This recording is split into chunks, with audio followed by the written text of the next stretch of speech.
right, well, despite those comments, some Republicans are criticizing Donald Trump. Some are even crossing party lines to support Hillary Clinton. Among them, Congressman Richard Hanna of New York and Hewlett-Packard Enterprise CEO Meg Whitman, who's also a very prominent GOP fundraiser. So will there be more to follow? Here now, Governor Mike Huckabee, former governor of Arkansas and former presidential candidate. He is also a Fox News contributor. Governor, first of all, what do you make of this intervention stuff? I thought that was just for, like, alcoholics and folks who join Scientology or something. You have these interventions. What is this all about?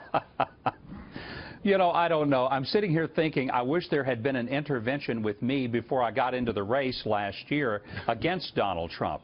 I think intervention, as it's being talked about, is something that happens in every campaign where there are moments in which some of your key people, people you really trust, that you really listen to, will show up and say, hey, you shouldn't have said that, or hey, you've got to get rid of this person or bring this person on. That's not all that unusual. What should he not have said, Mike? Is going nuts. What would you tell him? What should he not have said that he did that kind of distracted him from the target, which is Hillary Clinton? Yeah, I've said several times that what he needs to do is to think of himself as a boxer in the ring. His opponent is Hillary. He can't take his eyes off her, go out into the stands and start beating up some of the fans who are heckling him. He's just got to leave that alone. I've got 3 words for him. Don't eat cheese. Now, here's what I mean by that. Every time you take a bite at the cheese, the trap falls right on your head. And the Democrats are feeding him cheese and baiting him, trying to get him to take it.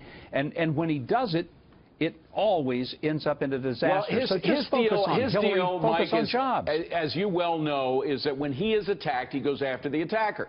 And very often he's attacked by people who are not.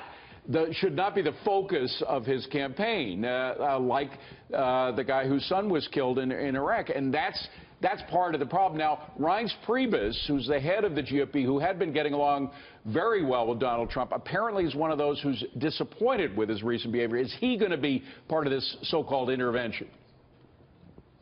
You know, I don't know, but I think that Reince and Donald Trump have had a great relationship. I think it's the kind of relationship where they can be brutally honest with each other, and that's a healthy thing. I don't think this is the end of the line. I mean, I think a lot of people are in panic mode.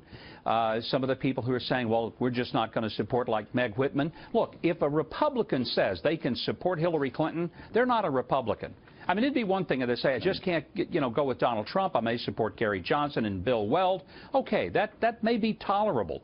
But my gosh, when you look at who Hillary will put on the Supreme Court, who she's going to put in the regulatory agencies, what a mess she and Barack Obama have made. Clearly, the stakes are high. Mike, no, you can't do that. I just have to ask one more question about Donald Trump specifically. Some people like Rush Limbaugh and other folks who've been very supportive of Trump say, look, you cannot judge him by previous campaigns. He's totally different from what previous campaigns done, and his winning strategy is totally different. And the people, his chief critics, don't understand that about him, to which you say what?